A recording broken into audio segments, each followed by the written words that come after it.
E nós temos um sutra que fala sobre palavras amorosas, a importância de usar palavras amorosas, como isso faz bem para a pessoa que fala as palavras e para quem ouve. E o texto diz que todos os seres celestiais também ficam muito felizes de ouvir palavras amorosas. Você tem dito palavras amorosas? Hoje você falou palavras amorosas para pessoas que você conhece? E mesmo para quem você não conhece, você pensou nos outros de forma amorosa, com amorosidade, com respeito, com carinho? Ou você tem exigências dos outros, que eles sejam aquilo que não são, que eles se comportem de uma maneira que eles não podem se comportar? Percebe quando falamos de amor incondicional, de amor verdadeiro? É aquele que não pede nada em troca e não tem nem esperança. Eu te amo com esperança. Não, se você tem ainda esperança, ainda não é o amor inteiro. O amor por inteiro não espera nada. Não tem esperança de retribuição, de retorno. As pessoas muito perguntam: o que é karma? Onde vem o karma?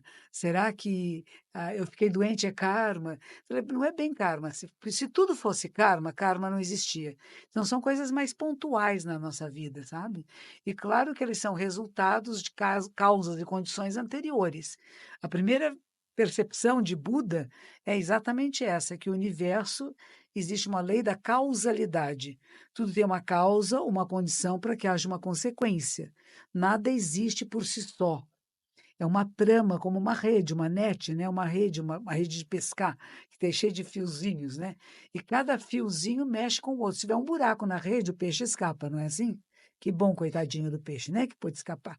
Mas, ao mesmo tempo, coitadinho do pescador que não teve o que comer. Mas é difícil isso, né? Nós sempre temos que fazer escolhas.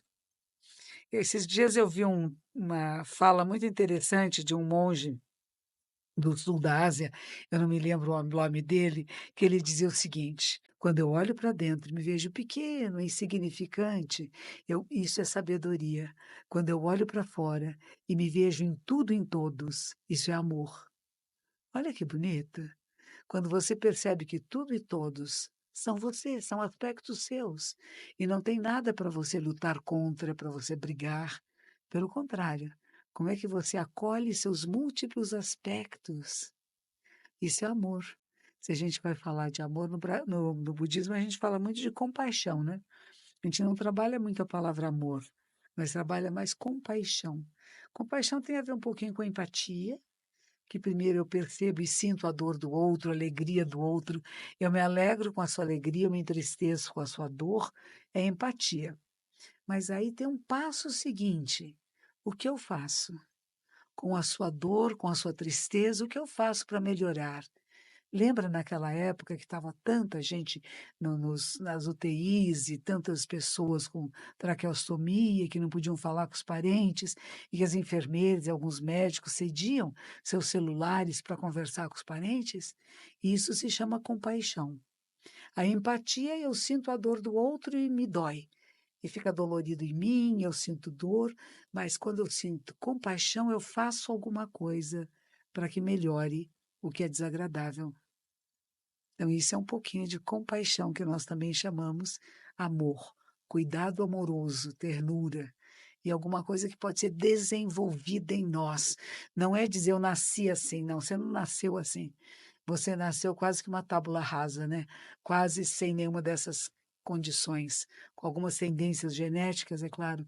Mas o que foi estimulado desde a sua infância? Foi estimulado durante a gravidez, no momento do seu nascimento, na sua primeira infância, na segunda, na adolescência, vai transformando. Nós somos. Ontem celebrou o Dia das Mães e eu escrevo para um jornal de Porto Alegre, Zero Hora. Meu texto saiu no sábado. Diz assim: na verdade, uma coisa que o professor Mário Sérgio Cortella fala muito e que eu comentei nesse texto é que ele diz: estamos grávidos de nós mesmos.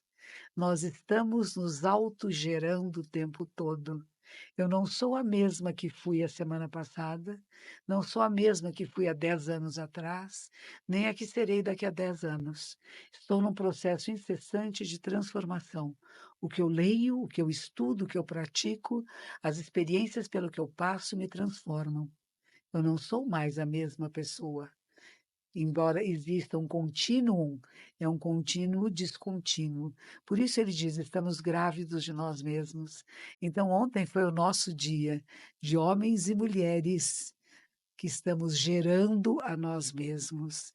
E se a gente pensar mais longe, a nossa mãe não é só a mãe biológica, né? Mas tem também essa mãe biológica. Essa mãe biológica existiu por causa de uma avó biológica.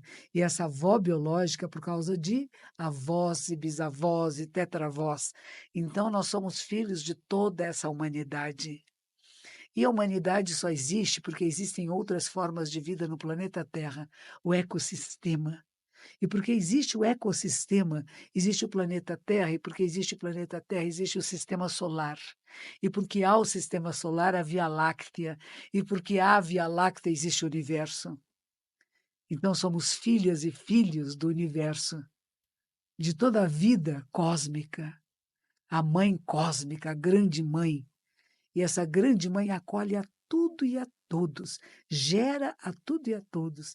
Não sei se você já viu, tinha um filme que passou nos cinemas, bem interessante, do Berço de Estrelas, de um grande aparelho interestelar, né, que foi colocado e que aparecia os berços de estrela, todo cheio de corzinha, assim, meio cor-de-rosa, azulzinho, amarelinho, que lá nascem as estrelas, gente. O nosso Sol é uma estrela de quinta grandeza. E a Mãe Sol, no Japão, é Amaterasu, a deusa Sol. Conta a história que Amaterasu tinha um irmão. E ela e o irmão estavam brigando por coisas que eu nem me lembro bem, estavam de mal. E Amaterasu ficou de mal, então ela entrou numa caverna. E o mundo ficou sem luz. Não tinha mais sol, não tinha mais luz solar. E Amaterasu escondidinha. E eles ficaram pensando: o que que nós vamos fazer? Nós vamos morrer de frio, não vai ter mais verduras, não vai ter mais alimentos. Nós precisamos que ela saia. E por mais que chamassem, ela não vinha. Aí o irmão que conhecia a irmãzinha dele falou assim: vamos fazer o seguinte, a gente vai fazer uma festa, a gente vai começar a cantar e dançar aqui fora, e ela vai ficar muito curiosa, e eu vou pôr um espelho na entrada da caverna. E quando ela vier espiar o que está acontecendo, seus raios de sol vão se espalhar por toda parte. E assim foi feito. Então eles puseram um espelho e começaram a cantar e dançar. E Amaterasu disse: como é que eles estão cantando e dançando se não tem luz, se não tem energia, se não vai ter plantas? Como é que pode ser? E ela veio dar uma espiadinha. E na hora que ela veio dar uma espiadinha, os raios de sol se expandiram em todas as direções. Isso é uma linguagem, um caso contado pelos shintoístas, que é uma religião autóctone japonesa, é a única religião que é verdadeiramente japonesa, e que conta a formação do país, e que conta das deidades, e de Amaterasu, que é a deusa Sol. Não é bonito isso? Por isso, um dos símbolos que nos templos shintoístas tem é um espelho. E Shinto é que chama caminho de Deus. E quando você vai falar com Deus, você tem esse espelho arredondado que fica lá dentro do altar, você não entra. Do lado de fora, você bate palma, abaixa a cabeça e levanta. E essa é a maneira de orar shintoísta. Não é bonito? É uma história antiga. E o budismo não tem a ver com o shintoísmo, não. E este momento zen não é o momento shintoísta, mas é bom a gente saber um pouquinho de outras tradições como essa. E saber um pouquinho, quando a gente vai para o Japão, a gente visita templos shintoístas, e antes de entrar tem uma fonte com aguinha fresquinha para você lavar a boca, lavar as mãos e entrar purinho dentro do templo. Esse é o simbolismo, né? Que nem na igreja católica, não tem água benta, que antes de entrar, agora não tem mais, né? Por causa da Covid, das doenças, acabaram com a água benta, né? Mas existia.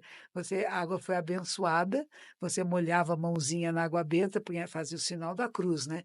Que é a purificação. Todas as grandes tradições têm essa ideia de purificação.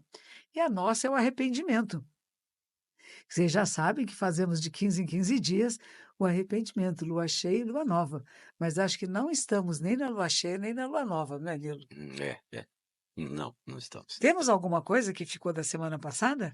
Perguntando: como o budismo vê a ação de se reservar e evitar conflitos com familiares narcisistas? É muito bom isso, familiares narcisistas. Eu espero que você, Tiago, também não seja narcisista.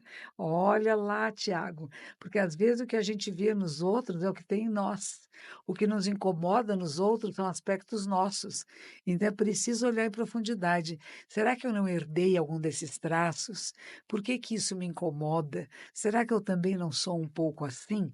E em vez da gente olhar só os defeitos dos nossos companheiros e companheiras de família, de vida mais íntima, a gente começar a ver as qualidades. Que qualidades têm essas pessoas que convivem com você? Porque nós temos o hábito de olhar só erros e faltas. E cada vez a gente vai ficando mais implicante, né? E vai reclamando mais, e vai perdendo a paciência. Então, reservar-se no sentido de não entrar em conflito é bom. O conflito nunca gera boas coisas, não. Você pode conversar, você pode usar meios hábeis para ver se percebem quando estão muito egóicos, né? Por isso que a gente fala que a gente ia trocar uma letra da palavra ego, né? Tira o G por o C, fica eco, ecossistema. Estamos todos partilhando da vida. Como eu falei no começo, né? Quando nós olhamos para dentro e percebemos a nossa pequenez, isso é que eu sugiro a você também fazer, Tiago. Percebe como somos pequenininhos. Isso é sabedoria. E quando a gente olha para fora e se vê em tudo, em todos, isso é amor. Então, transformar essa sua sabedoria, sua percepção em amor, amor verdadeiro, de querer bem. Lembra daquela história do Pequeno Príncipe? O Pequeno Príncipe tinha uma rosa. Essa rosa era muito vaidosa. Ela achava que ela era a única do mundo, que ela era poderosa. Ela tinha uns espinhozinhos pequenininhos. E ela achava que com isso se protegia. E ele amou a rosa assim mesmo, com todo o seu egoísmo, com todo o seu narcisismo. Ele foi capaz de amá-la, de querê-la bem e dizer: ela é única no mundo, porque ela é a minha rosa, embora hajam milhões de outras rosas, né? Então pense um pouco nisso, Tiago.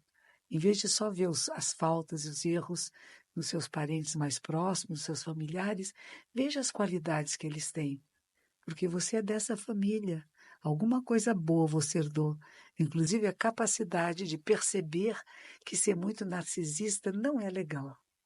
Vai adiante. Não entre em conflito, não. Mas escolha meios hábeis, né? De poder conversar melhor. Alguém mais perguntou alguma coisa? Não perguntou, mas a Marilene fez uma observação interessante aqui, que ela está em Embu das Artes e está no horário de jantar no trabalho. Que tenha um E bom está curtindo apetite. muitíssimo esse Bom programa. apetite em Budas Artes e que tenha um bom jantar. A saúde é muito importante.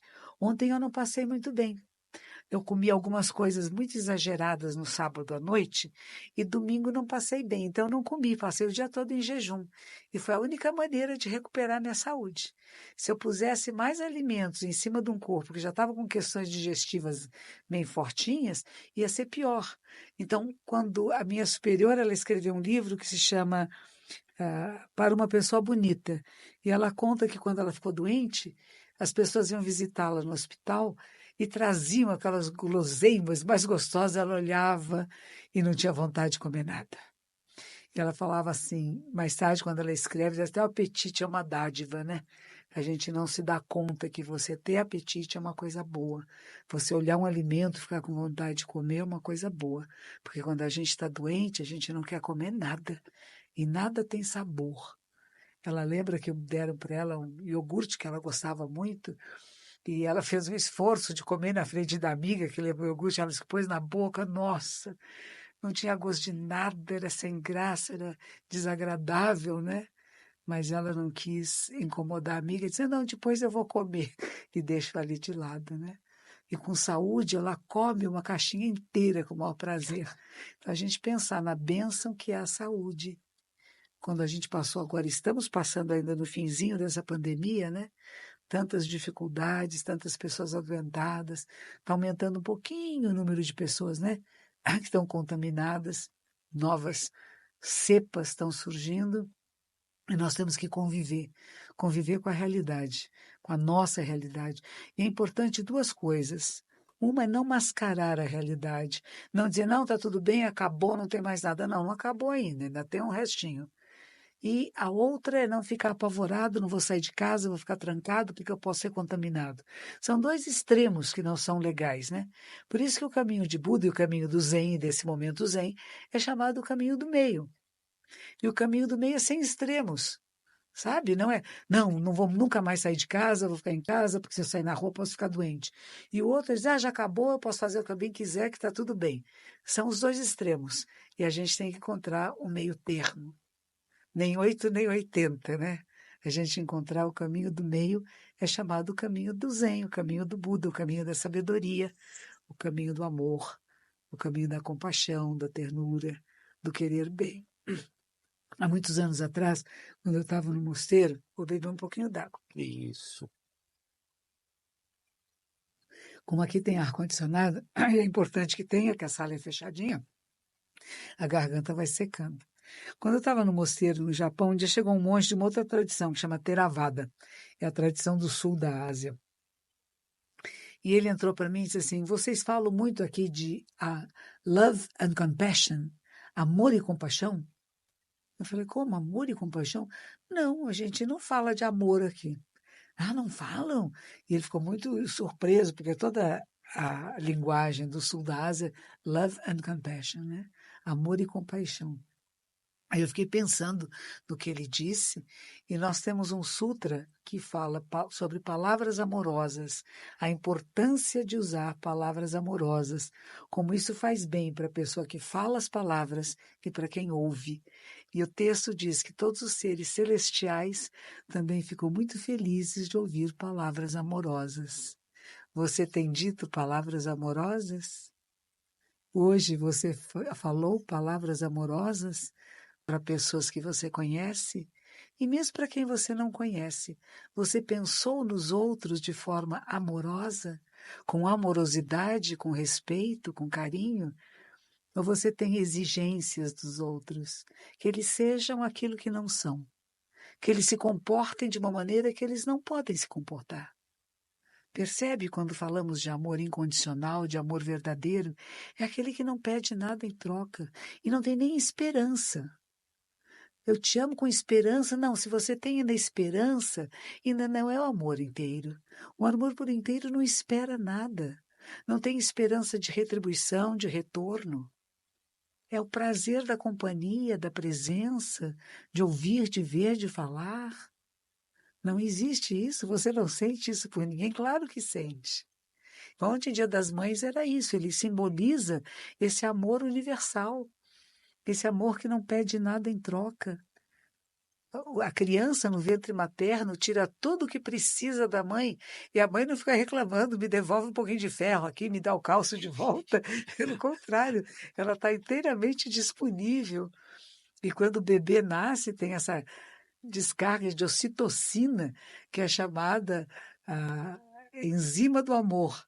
Ocitocina, quando você olha para alguém que você gosta e fica tudo gostoso, o mundo fica bonito, fica agradável, você começa a ver as flores desabrochando, você vê beleza em toda parte. Agora, quando você está triste, está bravo, está tudo feio, né? Eu me lembro, a Zentiu Sensei está aqui nos ouvindo. Inclusive ela tem uma pergunta aqui. Ai, que bom. É. A Zentiu Sensei, quando ela teve uma trombose, estava no Hospital das Clínicas, eu fui com ela, estava numa cadeira de rodas, com muita dor, muito desconforto, e ela disse para mim, era tudo tão feio, tudo parecia um monstro, era tudo medonho, não tinha nenhuma luz em nada, porque a dor faz isso, o sofrimento faz isso. E depois que ela tomou os remedinhos, pronto, a luz voltou para a sua vida. A importância da ciência, dos médicos, do atendimento, e ela até hoje agradece em profundidade toda a equipe do Hospital das Clínicas, do SUS, onde ela foi muito bem atendida, não ficou com nenhuma sequela, está completamente saudável. Diga, ela tem uma pergunta, qual é? Ela queria que a senhora abordasse a questão do karma, se ele é sempre entendido como castigo. Não, pois então, não, não, não, não. Por isso que a gente escreveu isso, É, pois karma é. e castigo. Muitos de nós pensamos que o que acontece conosco de prejudicial é castigo de alguma coisa que a gente fez. Não, pode ser causas e condições que nós provocamos, mas nem sempre é karma. E karma não é castigo, tem karma benéfico. Por exemplo, eu e Nilo estamos aqui na Rádio Vibe Mundial, é karma benéfico. Produzimos um bom karma, fomos convidados a ter esse programa aqui, com muita alegria a gente vem, e tem outro às sextas-feiras, às 13h30 da tarde, então chama Momento Zen também. Isso é um karma benéfico que foi criado e por isso nós chegamos até vocês. E vocês que estão conosco também, alguma coisa de boa devem ter feito. O fundador da nossa ordem no Japão, no século XIII, ele foi para a China e quando ele tinha lido muito sobre o budismo, né? Ele era um grande estudioso. E quando ele chegou lá, ele viu coisas que ele só tinha visto nos livros. E às vezes ele ficava tão comovido, ele chorava de emoção e dizia assim: Nossa, que karma é benéfico, deve ser de vidas anteriores, porque eu nunca fiz tanta coisa boa para merecer tantas benesses. Será que de vez em quando você pensa assim? Por que que essas coisas boas estão chegando até mim? E não é dizer, eu mereço, eu fiz isso por merecer, não. O que será? Que causas e condições foram essas? Criadas, às vezes, pelos nossos ancestrais lá atrás, e que agora vão dar resultados em nós, na nossa vida. Sabemos agradecer as coisas boas que chegam até nós, o karma benéfico? Muito obrigada, Zencho Sensei, pela sua pergunta. Boa noite e minhas preces para que todos vocês tenham saúde, prosperidade, sabedoria e compaixão. Que os méritos se estendam a todos os seres, que todos possam despertar.